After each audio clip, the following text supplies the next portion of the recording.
I've now decided to go on my own, just with one business partner, and we're looking at basically new technology, interaction, augmented reality, gesture-based interfaces where doing this would have an effect on a piece of video, eye tracking, so the camera would track my eyes as I move around the shop, and we're looking at all those sort of areas. But in addition to that, I'm doing consultancy still for the general market. And my main customer at the moment does large-scale hologram projection, and that's taking me around the world, helping them with integration projects. The most challenging project was only a few years ago, and that was a project for the Natural History Museum, which took something about 2 years from beginning to end. And we were actually engaged really early on by the museum, and by complete coincidence, it was a project being done by BBC Research Department as well. And so I was working with some of my old colleagues, and it was an augmented reality environment.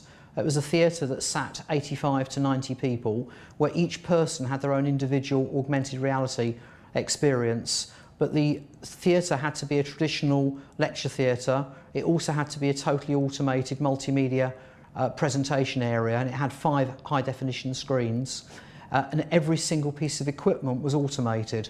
So it had to work as an automated 5-camera studio. It had to work as a multimedia environment where you just sat down and watched films, and it had to work as an augmented reality where each user had a handheld screen where they got another layer that they could see when they were looking into the room, and that could be a dinosaur walking around the room, or a prehistoric man appeared to be walking around the stage in the room. When they held their screen up, they looked through the screen like looking through a window, but there'd be another layer on that screen.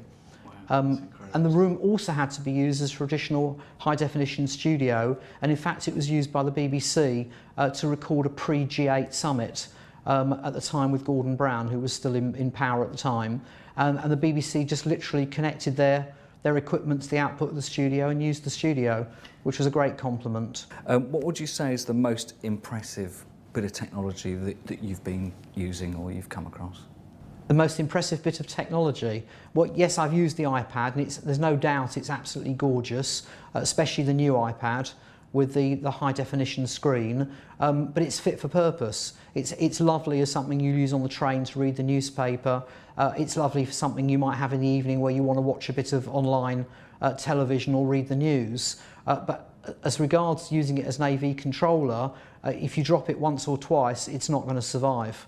So there are similar products that do the same function that are much more robust, and I think we're going to increasingly see that market blur. In terms of really good technology, that's an interesting question. The company I'm working for does some amazing stuff with holograms, and it's absolutely bowling over the audiences that are seeing it. I think the one that most people know well, it was a rap star called Tupac, who's no longer alive, and they recreated an avatar of Tupac. It was projected on stage as a hologram, and the audience all thought it was a live performance. And that was done with James Cameron of Avatar. So, industry's got further to go, everything's green in the garden? There's a lot of challenges. Products are getting cheaper and cheaper, and as the products get cheaper, the people that make money out of it have to sell more to make money.